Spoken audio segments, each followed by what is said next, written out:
Thank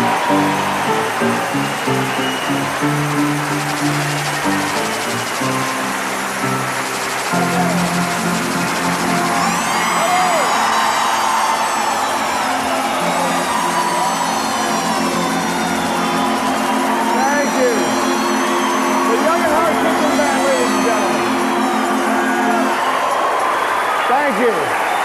Look at all this.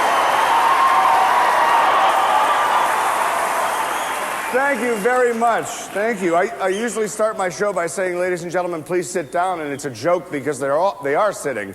But you were standing up. I really appreciate that. Thank you. Please sit down. My name is Martin Mull, and like... What? You all have two names, too. Big deal. Like most of you, I was raised right here in North Ridgeville, Ohio. And in fact, there you go. I knew it. And I bet a lot of you are asking yourself the same question I've been asking myself recently, and that is, namely, where the hell have I been for the last 35 some odd years? Yeah.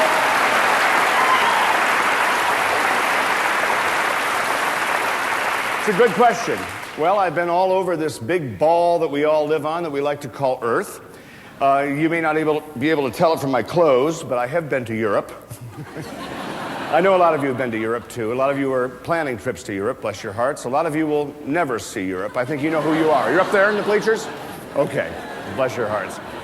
Oh, yeah, I've been around. I've lived off baked beans in Boston. I've lived off rooster meat in Rhode Island. Pizza in New York, and club sandwiches at over 750 Denny's restaurants throughout this great country of ours. I now live where success and stupidity shake hands. Hollywood, California. Oh, sure, I've spent many an hour sitting there on the couch chatting with Johnny Carson. And Johnny and I are about as tight as any two guys can be, I guess, without one of them being a florist. No, he's straight as narrow, so am I.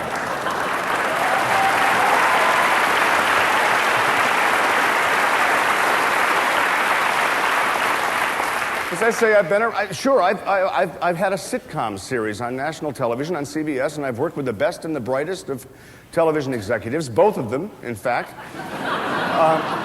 I've been in an R-rated feature film, and actually have seen Sally Kellerman bare naked to the waist. But so what? None of you guys want to know. What am I really looking for? When was the last time I really had a good time without having to pay for it? No.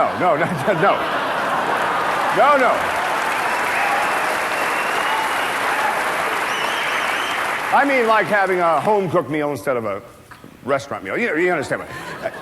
When were my golden days? Days that started with morning, ended with night, and had a huge mayonnaise sandwich for lunch in between. I'll tell you when. It was ages 2 to 12, right here in North Ridgeville. Thank you. It's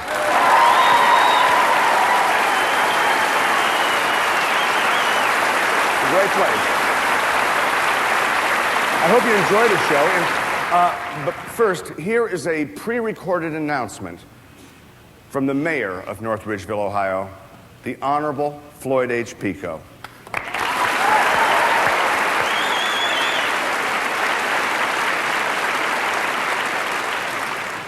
Hello, my name is Floyd Pico, mayor of North Ridgeville, Ohio.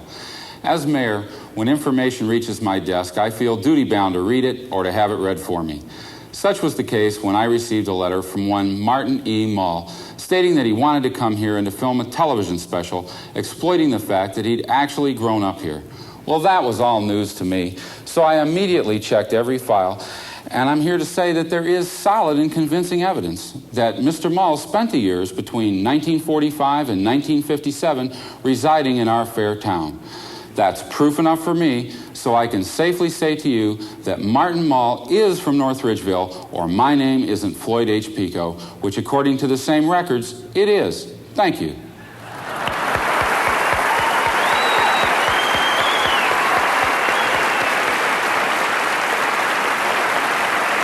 Ladies and gentlemen, it gives me great pleasure to introduce to you live on our stage the mayor of North Ridgeville, Ohio, the Honorable Floyd H. Pico.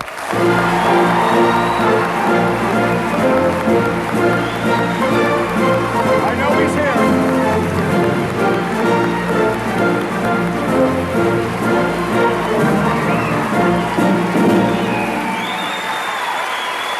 Thank you. Thank you. Thank you for joining us, Your Mayorness. What do you have in your hand? Well, Martin, per your instructions, it's a key to the city. That's what you asked Oh, for, for crying out loud. Yeah, I did, yeah. But look at this. Mayor Pico, this looks like your own house key. Well, it is, but it's all I could come up with on such short notice. Well, there's the North Ridgeville spirit for you. How about it, huh? But, Mayor, I cannot accept your own personal house key, unless, of course, you insist, and then I will cherish it and probably use it. Well, Martin, we're just pulling your leg. Oh. Here's the real key, and to present it, the 1987 North Ridgeville Corn Festival Queen, Miss Patty Yannick.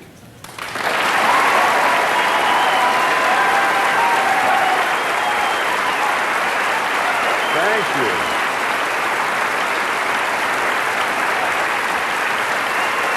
Martin, on behalf of the city of North Ridgeville, welcome home. Thank you, sir. Thank you very much.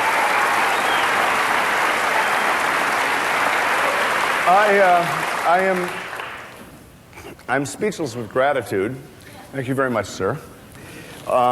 This is going to go right on the wall of my rec room if Wendy and I ever find a permanent place to live. It's going to be real great. What can I say? Ladies and gentlemen, the mayor of North Ridgeville, Floyd H. Pico. Wait a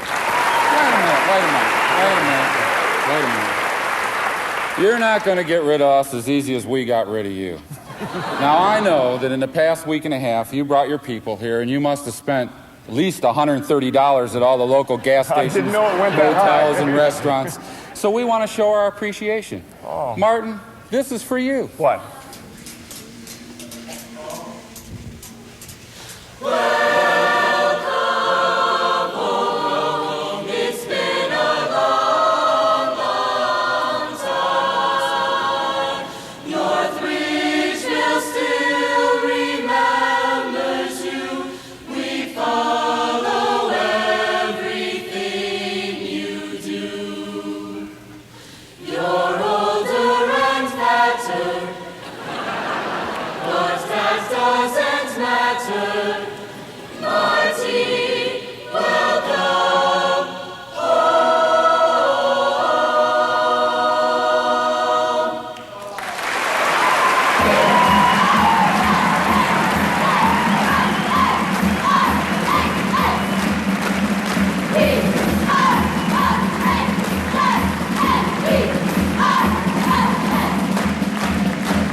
Thank you.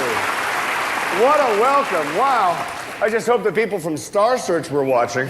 I mean, to think that all of this was done with what I would have to assume is volunteer help, it really makes you wonder why show business is a business when you can get talent like this for free, which I assume it was free. Oh, yes, yeah. okay, good. Again, thank you very much, Mayor. I'll remember this the rest of my life. Thank you, kids. This is really wonderful. Thank you.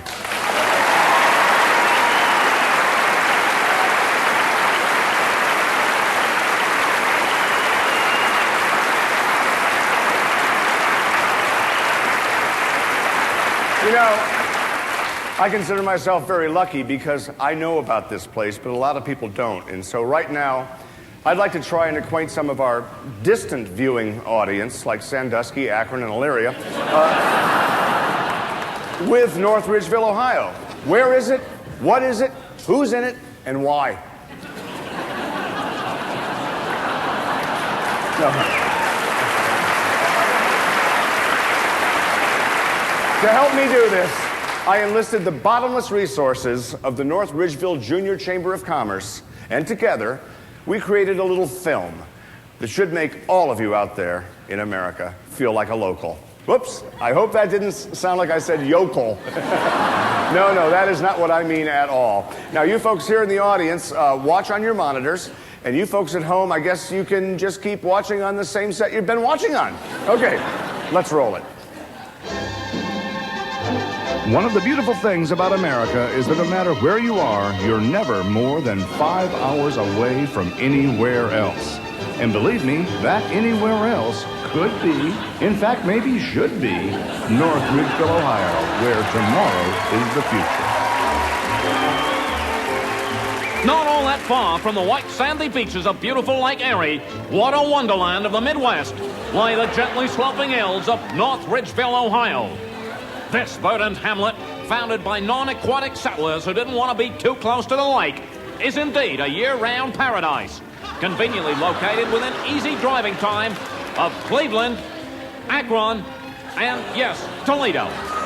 One need only motor past some of the stately old hand-hewn homes in move-in condition to be infected, dare I say it, with a sense of the past. But what about the future? North Ridgeville is growing. And what are they growing? Vegetables. Some of the prettiest and plumpest on earth. And lucky us, they're all for sale. But don't eat and run. Linger a while. Catch a ball game. Show your kids where milk comes from. And relax in one of our many beautiful motels. And savor the creature comforts of in-room courtesy coffee and fresh, fluffy towels. So fluffy, you can hardly close your suitcase. But make sure your stay is not for more than a day or two, or the bug might bite, and you'll find yourself moving here lock, stock, and, I'll say it, barrel. And why not? There are plenty of homes to choose from, many of them with basements, some with tires. As the happy homeowners at this mobile home mecca will attest, once you've parked here, you might as well let the air out, honey, because you're parked for good. And they're right. Why would anyone leave when so much is right here at your fingertips? For the gourmet on the go, there's no food faster than our fast food. We're talking fast, real fast. So fast you won't even know you've eaten. But if it's sit-down dining you're after, well, we've got that too. Doggy bags? No problem. Whether it's fishing for the elusive walleye, shopping for a rare early American bend-over, or just vegetating in the noonday sun, next time, for a weekend or a lifetime, or a weekend that seems like a lifetime, tell your travel agent, this time, make it North Ridgeville. Bidding you champagne wishes and caveat emptor, so long.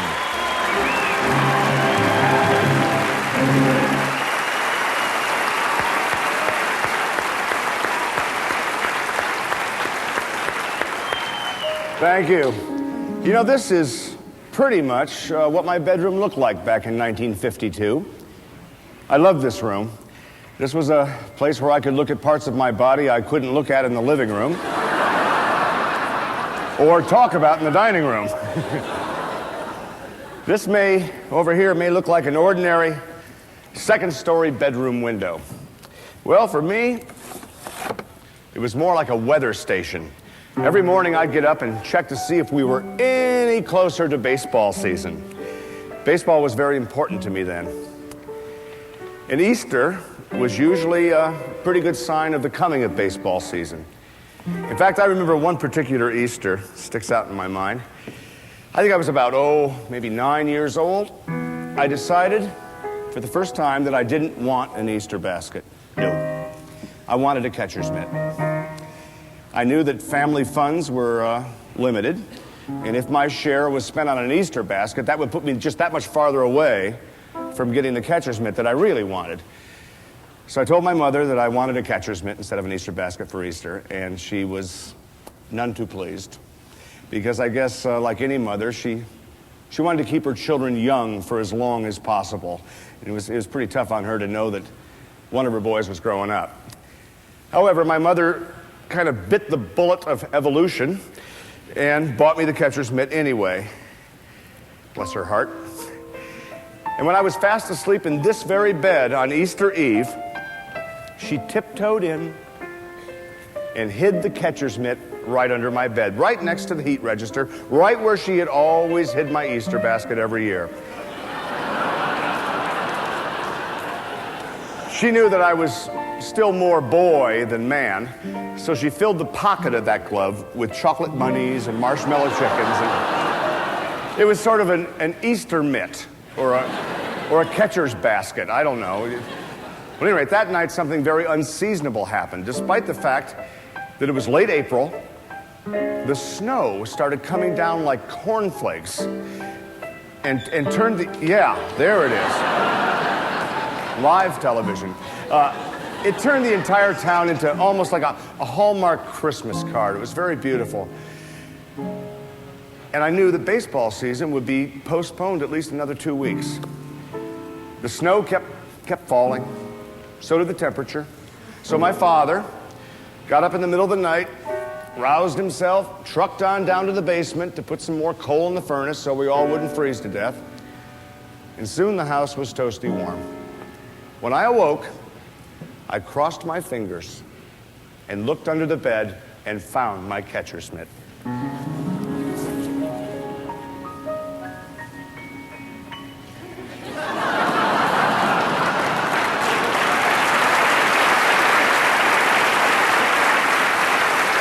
You got it.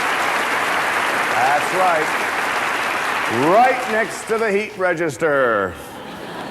It was filled with molten chocolate, melted marshmallow bunnies, and chickens, and I was horrified. I never quite got the smell of chocolate out of that glove, actually. But maybe in a way it was a blessing in disguise. Maybe it distracted some of those Little League batters who hadn't had their Snickers bar yet. I don't know. Actually, now I should correct myself. It wasn't even official Little League back then. And I guess having a chocolate glove was the least of my problems. It was a hot August afternoon in 1952. As I said, it wasn't official Little League, but most of us were pretty little, and if you can call two teams a league, then I guess we were ahead of our time. The season was drawing to a close, and the standings were dead even. The Indians 10 wins, the Tigers 10 wins. I was an Indian. It was the last game of the year before school reared its ugly head once again, and this was going to decide the bragging rights that would last a whole winter long. A few of the guys with big muscles had girlfriends rooting for them in the stands. Most of us just had our mothers who brought along peanut butter sandwiches. Soon, it was the bottom half of the ninth, and we were behind 15-13. First up, my good friend Paulie Jenkins. He was our big gun. He was only 11 years old, but already had fuzz on his upper lip and could touch the rim of a basketball net. Paulie pasted that ball all the way into the Hathaway's pasture and crossed home plate like a young white Jesse Owens. Now the score was 15-14. Next up, Bobby Gaydash. Bobby took 3 straight strikes, never moving the bat from his shoulder. Then came Ricky Carpenter. Ricky was barely 8 and hadn't hit a ball all summer. Despite the rising tension, Ricky was more interested in a bug that had landed on the plate and took 3 straight strikes as well.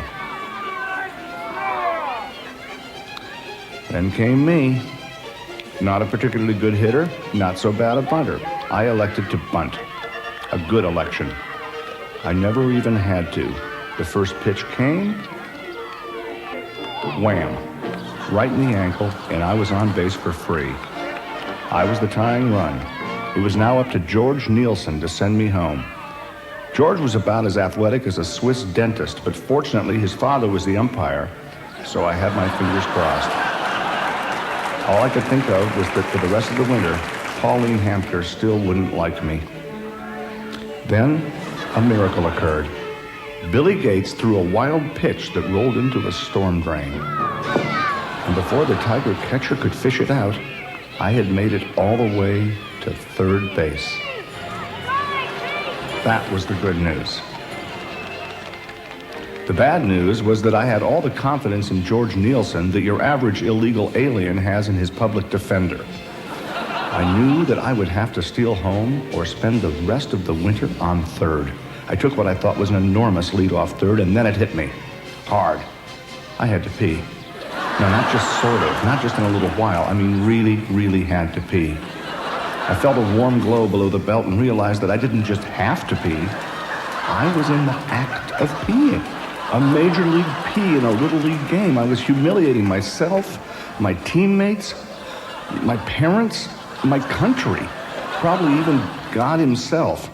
Except if there is a God, why would he let a 9-year-old boy wet his pants in front of everyone he knew with 2 out in the bottom half of the ninth? At any rate, I decided then and there to steal home and to slide. Definitely slide. I figured if I slid into home plate, that would kick up enough dust to cover my embarrassment, and I might even save the game. My heart was pounding as fast as my bladder. Billy Gates went into a prolonged stretch. This was the last pitch of the game. I knew I had to start running. Billy cocked his arm, and I started running with all my might. Every sinew, every muscle, every fiber of me pounding, heading me toward home plate. Billy threw that slider he was famous for, and George, he missed it by a month. The game was over. Billy was ecstatic, and me, I was only halfway home. Running, watching Billy and his teammates celebrate. Running, watching my friends commiserate. And still running.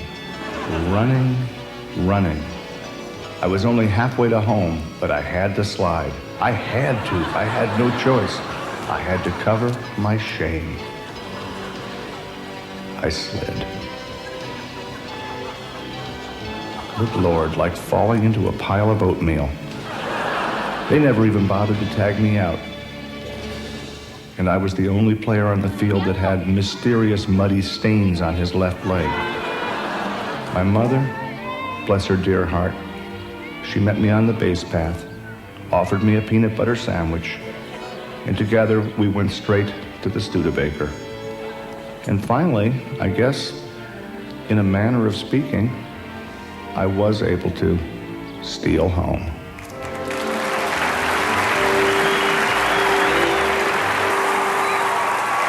Thank you.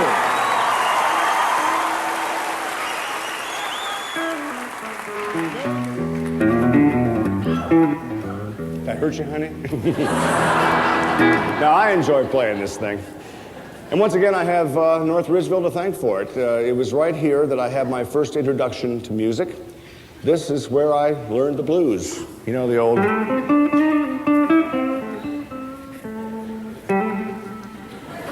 kind of thing. Yeah, I know that sounds kind of hard to believe, but it's true. Most people think that the blues originated in the deep southern delta regions of our country and then drifted up the Mississippi to Chicago and then got on a bus and went to Detroit and made albums and millions of dollars. Well, right you are, actually, but only part right. Think about it. A delta is simply a buildup of dirt next to a body of water. And in a way, isn't that Ohio? Of course it is. Not being judgmental, just being topographical. And it was right here on the sandy deltas of good old Lake Erie that I first learned the blues. Some, I hate to say it, 40 years ago. I was lucky. I learned the blues the way a person should learn the blues, from my grandfather. There he is. In fact, right here I should dispel a myth about the blues. You don't have to be poor to be blue, any more than you have to be black to be poor or blue. In fact, when do black people and white people both realize that, come on, we're all just the same? When both black and white are blue. Think about that. For instance,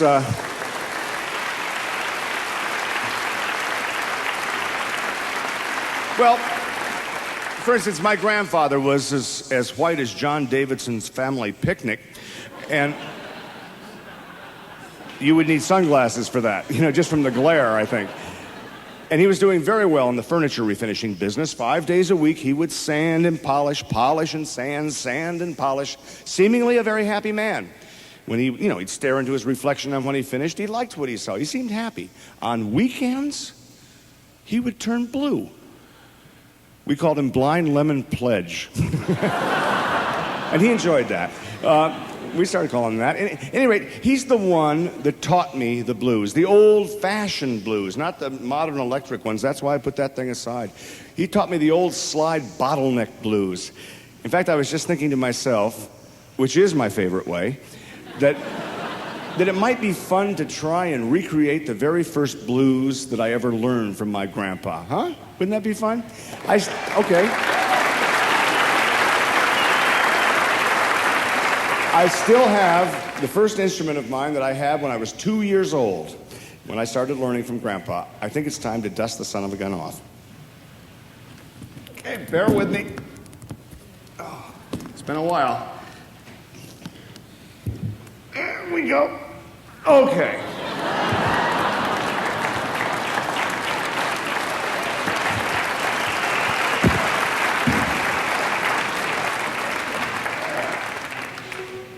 As I say, it is a slide bottleneck blues, which is a very special style. And I was able to locate the very first bottleneck I had when I was 2. And I have it. Yeah, there it is. Okay. Now, as I say, it is a blues, so it's kind of very important, actually. Not just kind of, very important that we all feel miserable. And we'll just kind of like take deep breaths and get down into our soul. How many have souls? Okay, great. And I'm going to stamp my foot first, because you have to do that too. Okay. I feel so bad. Oh, gosh. Lord, have mercy. Oh, Lord, Mommy.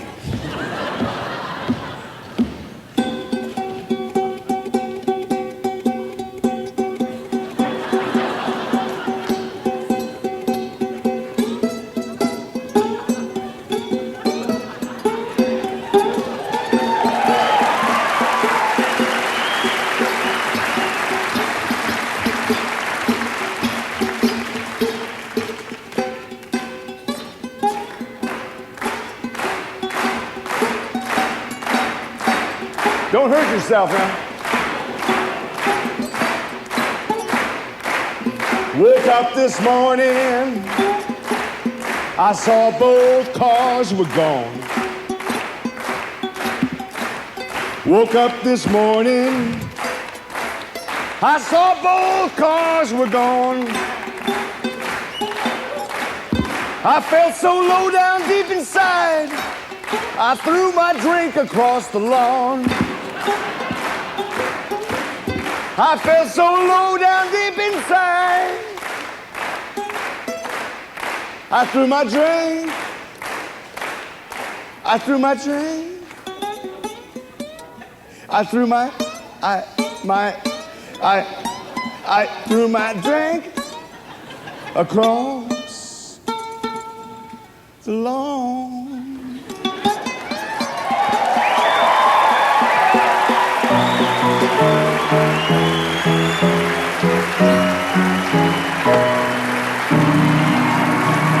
Thank you. That was fun. Thank you. Thank you very much. Thank you so much. You know, it's who in the heck? Come in. Hi, Fred Martin. Willard, ladies and gentlemen. Pick up a chair. How are you, Fred? Nice to see you. Oh, cow. Oh, for crying out loud. Boy, that was great. I haven't felt so low down and lousy in years. Oh, well, that's good. When I hear music like that, it makes me wish I was even poorer than I am. Are you really doing that well? Not well at all. Oh, okay. I had to pay the old hotel bill up front in cash when I told them I was with your show this week. I'll tell you, this is your bedroom, huh? Yeah, well, sort of. It's, yeah. Well, that's great. It would keep me awake at night when they play basketball in here, though. Now, you see, Fred, this is a replica. I know. We've done this in the gym. I thought I'd start out with a humorous observation. Well, you sure did. But this is just terrific here, just being here, and so far so good. I can't believe that not only do all these people remember you, they turned out to see your show. That's amazing, I know. Hey, it is. It's great to see you. Well, now, wait a minute.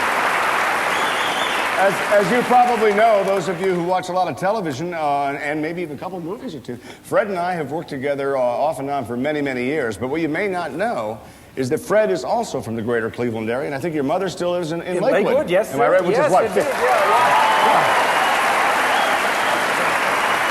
Fred, what brings you to Ohio?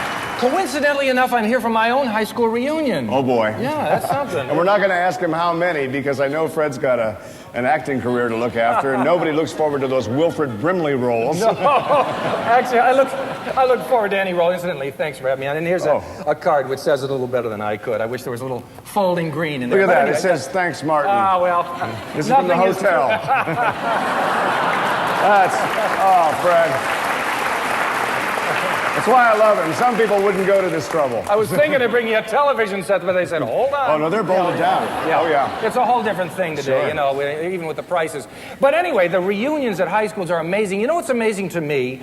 The perception you have of people, how they change over the years. Sure. Particularly the girls, the ones you thought were such hot stuff then. You go back now, and they're not really that attractive. Okay, and it's just what? But what about the turnabout? The ones that, you know, were kind of ugly ducklings you didn't even bother That's to a look at. whole Now you different see 'em. story. You Now betcha. they're even less attractive. Some of them were so unattractive I didn't want to even take their picture. And you are the one always taking those pictures, I'm the too, aren't picture you? man. That's what they call me, you know, and that's still my hobby. As a matter of fact, I brought some of my slides with me tonight.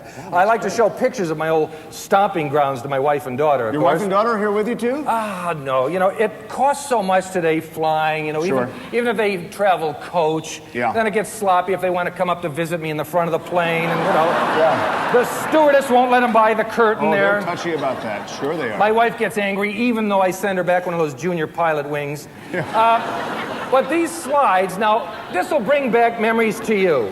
And everyone from Cleveland. Remember old League Park? Sure. The old baseball Fred, field? Did you bring a projector? Oh, gee, I never thought of that.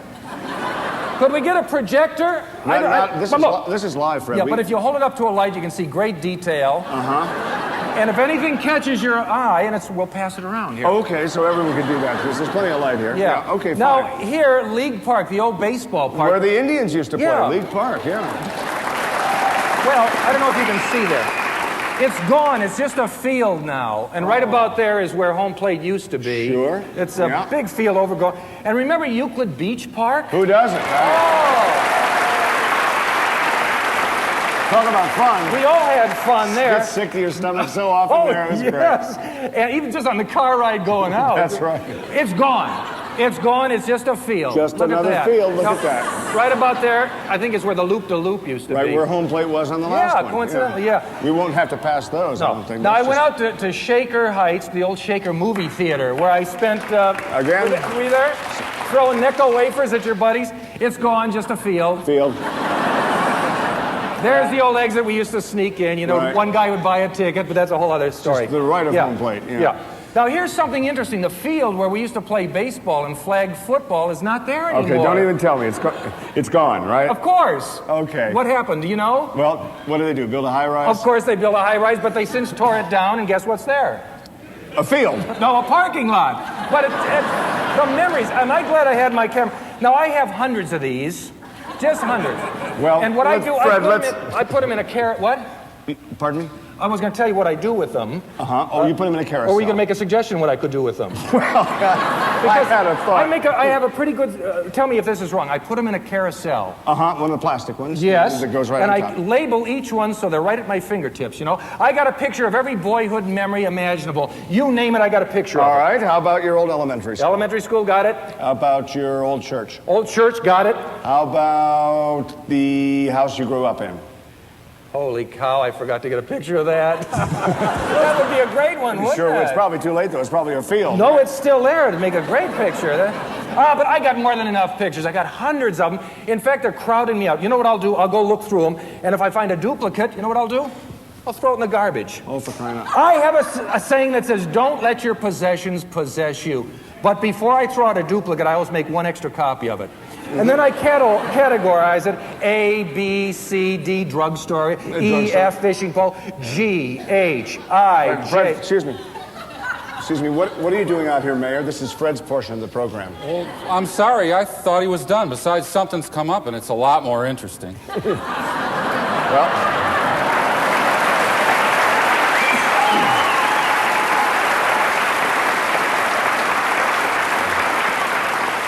Mayor Pico, I hope this isn't some sort of joke.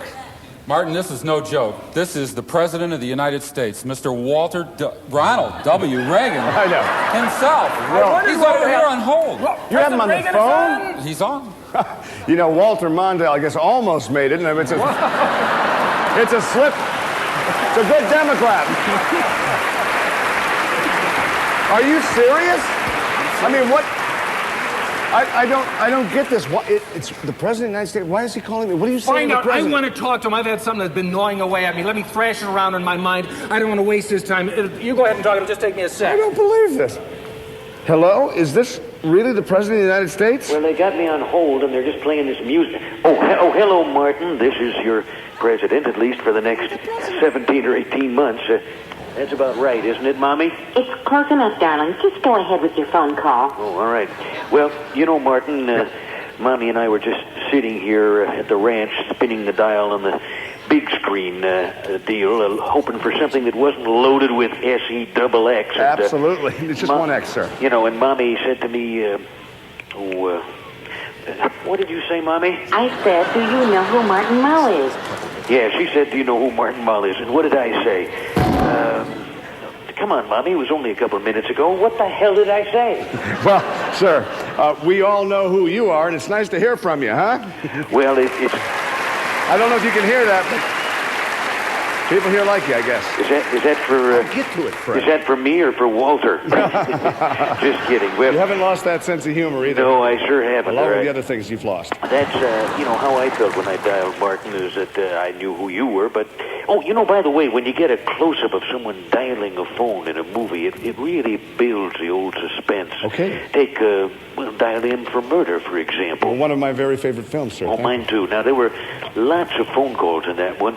Yeah. But, well, I was up for the lead in that picture, by the way, Marvin. But my old friend, the late Ray Lost Weekend Milan, sort of snapped it out from under me. He would cheat at poker like nobody's business. Mr. President, this is really fascinating, but Yes. right now I've got someone here that actually wants to talk to you. Well, that's good news, Marvin. Okay? Hold on. Hello? President Reagan, it's Fred Willard. Well, hello, Red. Good to hear your voice again. How are those real people of yours? Well, I don't know, and I don't want to keep you because I know you're watching television, but I happen to know you get out Los Angeles way quite often, and Yeah. being a traveler myself, I know how lonely a strange town can be. No, you said You it. don't know anybody, you don't know where the good restaurants are, you can't even find the ice machine in the motel hallway, for crying out loud. Oh, well, now, Red, they don't let me go into the hallway. I've stayed in motels just like that, sir. Anyway, I thought I'd give you my home address, and next time, Fred, assuming we're not Fred. at war, okay, you could drop by and have a good home-cooked meal and spend the night. Well, we may be at war. You know, Mary is a great cook, and feel free to bring Nancy because we have a couch that folds out into a queen-size bed that's even softer than the one Nancy and I, or Mary and I sleep in, so I don't get any wrong. Oh, now, don't start in. He probably got that from Walter. Walter, Nancy, Bobby. Ron, Mr. and President, Fred. did you hear that? Yes, I did. Oh, boy, now he's sharp. Okay. Mr. President. He won't remember it. Okay. This is my good ear, Red. Okay. But seriously, you know, what was I talking about? The couch. Why don't I use it more often? You know, it's because you have to fold it back in. Fred. In the morning, in the living room, you got to get the living room back. Fred, Mr. please. President, I Yes. want you to know that both you and your lovely wife, and I mean that, are welcome at my house. If you have a pencil and paper, I'll give you the particulars. Fred. Well, I'm not allowed to have a pencil. My people have those. Wait. Fred. You know, I don't carry any money either, Fred. Okay, I guess we're... Interesting story. You're talking to Martin now. Oh, hi, Marlon. No, it's Martin. Listen, Honey, okay, we hold have to on. hang up now. Oh, well, that's great, because we have to, too. We're doing a live show. Well, I just want to remind Mr. Mull about those phone dialing scenes because he Got wants it? the pictures. Got it. I'm going to try to work it in. Oh, all right. Well, son's just sitting here at the ranch, Marlon, so I'm going to hang up now. I hope none of your people have a near miss. I'm a little tired, and I got to make another call tomorrow, so Whoa. I need my sleep. Bye-bye. Let me say goodbye to Floyd, will you? Sure. Sorry, sir. Well, hello? Mr. President, I'm in the book. My area code... Oh, it's gone. Okay. All right. No, we'll look it up. I think I got that too. I think I got that. I talked to Nancy and I think we graduated. Did you hear that? Oh, yeah. I'm so embarrassed. That was a thrill. What can I possibly say? It was a thrill for me. I know it was a thrill for Fred. It was probably even a thrill maybe for Walter. Thank you again. I will not give you a hard time anymore. And I promise I won't bother you anymore unless the Pope calls, of course. Yeah, okay. Thank you. Okay, thanks a Mayor lot. Floyd Pico, ladies and gentlemen. Great. Boy, you went on and on there with him. Did I go on too much? I think so. I bet I went on too much. Yeah, well, you know. But it must be great to be the Attention span. President of the United Oh, I States. hear it's Anyway, I fun. categorize... Oh, what is this? Oh, okay, I know, it's a little different. Fred, you're not in a rush to get back to Lakewood, are you? You know me, I'm never in a rush to go anywhere. Okay, because you could really help me out here if I you bet would. I could, okay. Oh, I know you could. Okay. What I wanted to do was to kind of recreate one of those live radio dramas we used to listen to when we love were it. kids. Yeah, okay. And originally I was going to do all the voices myself, and then I realized I don't really do voices. I can do a white guy. And I've heard rather well. You even said that once. Yes, I do. And I can do a white guy doing a black guy, but I can't do Howard Cosell or Muhammad Ali or an old Jewish man coughing, the kind of stuff they have so often on HBO.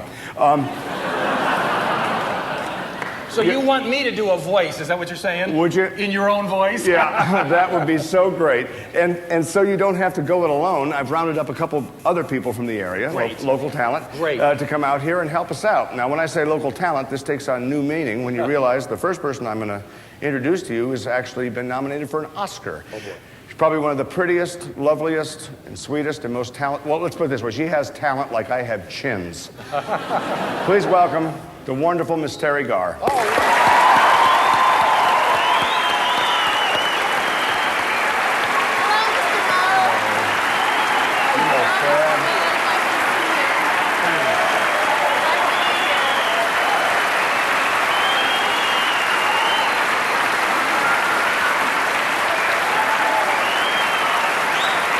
Wow.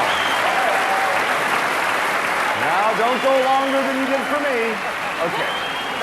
Also from Lakewood, Ohio, I think a couple blocks away from you. Exactly right. The very beautiful, talented, and so lifelike, Mr. Jack Riley. Where is it?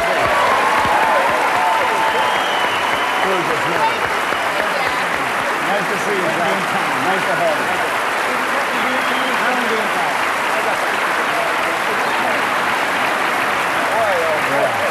Sort of like old home week out here. I wish I had a picture of this. Well, Fred, this is on television. There's nothing but pictures Oh, of this. great. That's Okay. All right. Now, here's what I'd like to do. Terry, you'll play my mother, Betty, and any other girls that might come up in the story. Fred, you'll play my father, Harold, and any of the males. And Jack, you're going to be the narrator. A narrator is sort of a nobody with a good voice who knows what's going on. Thanks. I'm going to play myself to the best of my ability. And to help us out, we have a master sound effects man, Mr. Tom Keith.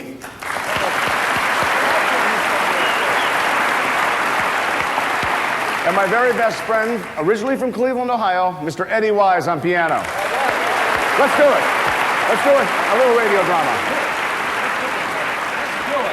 And I'm your dad, eh? Yeah. We don't have discipline here. Okay. Martin likes that. And I'm going to be me. Okay.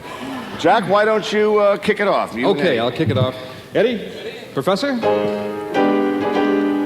And now, the continuing saga of one Mull's family. It was June 24th, 1957, and the air in northern Ohio was hanging like car exhaust, only cleaner. Martin's family was readying itself for breakfast. The whole family was there except for his brother, who was at camp, his little sister, who was too small to come to the table, and his father, who was upstairs changing belts. Then Dad came downstairs. He stepped on the cat. What the devil? But managed to keep his balance by grabbing the living room curtains. And we hear... Betty, I almost killed myself today of all days. What's so special about today, Pop? Oh, Marty, Dad has something to tell you. He told me last night after Ed Sullivan. You were asleep, or he might have told you, too. Oh, you know your dad. Well, anyway, do you know what I'm talking about, honey? Uh-huh, you're talking about Ed Sullivan. Well, yes, I was, but I was also talking about your dad. Dad's going to be on Ed Sullivan? No, it's not that. Harold, you tell him. Martin, we're moving. Moving? Moving away from North Ridgeville? Are you out of your mind? Yes, and not a minute too soon. I have sold enough fire extinguishers in my life, young man, to know that there must be something better out there, and I have decided to go after it. Do you understand what he's saying, honey? Well, yeah, I kind of know that Dad wants to move and start a new life. We're going to miss you, Pop.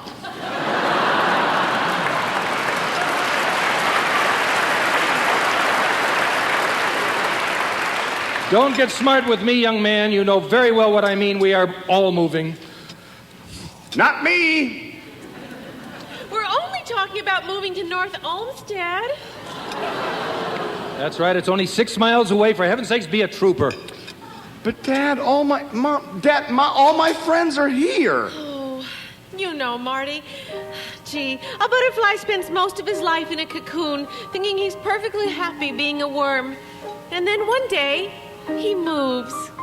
He becomes a butterfly, and he's a lot happier than he used to be. And you know what else? He's a lot prettier, if you ask me. Do you see what I'm trying to say to you, honey? Yeah, a butterfly lives for about 3 minutes and then gets stick-pinned into a book by some old German guy. Doc, don't talk to your mother like that. She's part German. Oui, and part French, too. Well, I'm not part North Olmsted, and I am not moving from North Ridgeville.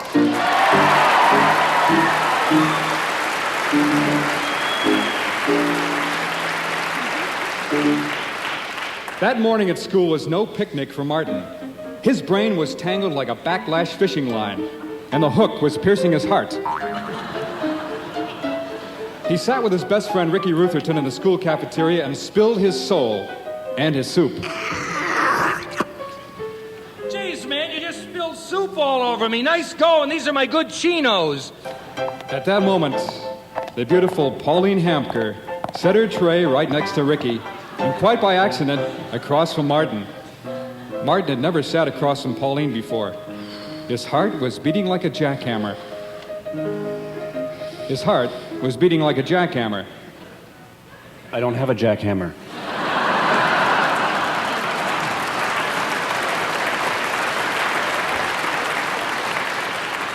Could it be beating like a big wooden spoon mixing up cookie batter in a bowl? Yeah. Good. Martin's heart was beating like a big wooden spoon mixing up cookie batter in a bowl.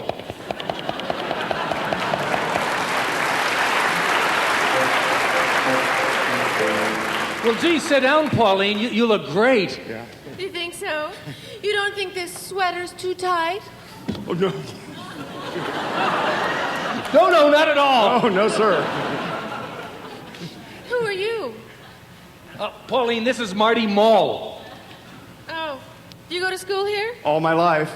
Oh, I remember. You're the one that wets his pants all the time. No, not once since the 5th grade. No, only about a dozen times. No, I'm dry as a bone. How nice for you. Thank you. We were just talking about moving to North Olmsted. Really, Ricky? I can't believe you're moving to North Olmsted. This is incredible. So am I. My dad just got a new job with the fire extinguisher company. We'll probably be in the same school. This is going to work out just great. Pauline placed her hand on Ricky's knee. Martin dropped his fork on purpose so he could get a good look at Pauline's legs. Cut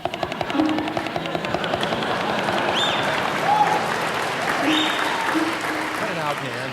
No, it's not me, Pauline. He's the one that's moving.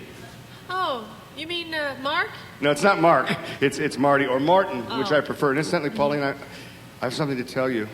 Uh-huh. I'm in love with you, and I have been for many months. Well, that's great news. Maybe I'll see you there. Yeah. What grade are you in? Martin's heart jumped.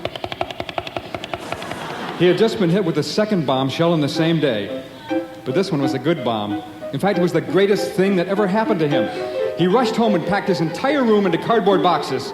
Then he set the boxes out in the driveway. Martin couldn't wait to see his dad that night. Dad pulled into the driveway and into Martin's boxes. What in a tarnation? He was furious. He stormed into the house. Who in the Sam Hill put 14 cardboard boxes in the middle of the driveway? The yard is now completely covered with comic books. Oh, Harold, those are Martin's boxes.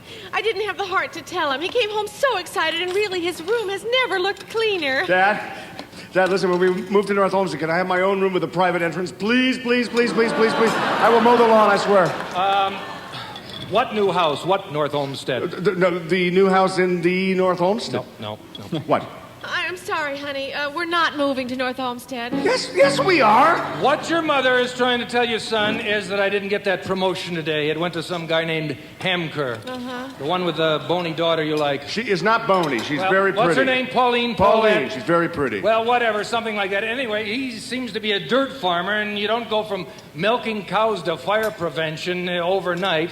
Maybe in the movies, but not here in Ridgeville OH10. Uh-huh. This here is real life, am I right? Right. And it's the best life that anyone could ask for.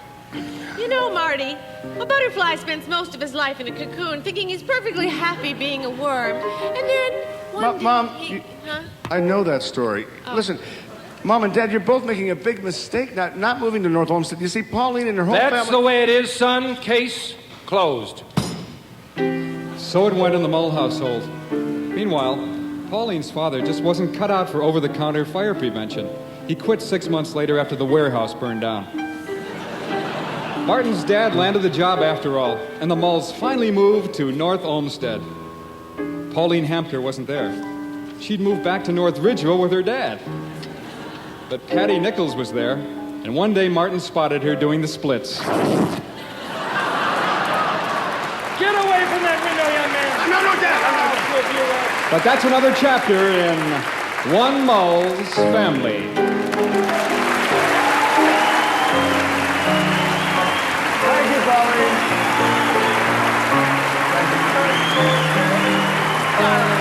Thank you, Fred. Thank you, Jack.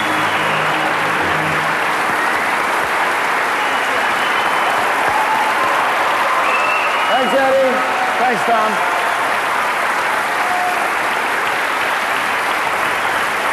Thank you very much. Well, you know something? Unfortunately, that's just about all the time we have here for this evening. In fact, Martin, we may... Martin, Yeah. it's for you. Oh, for crying... excuse me. I've got to do this. Last time it was great, but I don't... Okay. Thank you, Mayor Pico. Yeah, hello. I'm trying to do... Yes, ciao, Your Holiness. I don't believe this. I didn't know you could get HBO in Rome. You're enjoying the show? That's great. Well, that's wonderful. Oh, you have a dish, so you can get anything you want. That's, yeah. And it's tax deductible, of course. Oh, tax-free in your case. Yeah. What? Martin Mull live from Vatican City? Well, it's certainly a tempting idea. Do you have a kitchen band over there by any chance? Because we're kind of used to that. Yeah. Well, now, when does the weather get nice? Uh-huh. Late November. Well, that fits my schedule perfectly. That's great. And I'll have Marty Klein, my agent. He's going to call you up, and we'll set up all the details. What? No, Marty Klein. Uh-huh. Yes, he is Jewish, but he's a very good agent. He's really good at what he does. Hello. Hello. Hello.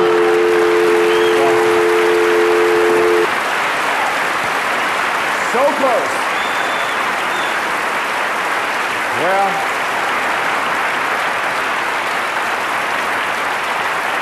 gee. At any rate, thank you. Thank all of you very, very much. Our time, as I said, is about up here. But if there's one thing, one thought that I could leave you with, it would be this. No matter where you go tomorrow, the person that shows up, if it's you, is the one you were yesterday. And I think that pretty well sums it up. I think I even know what that means.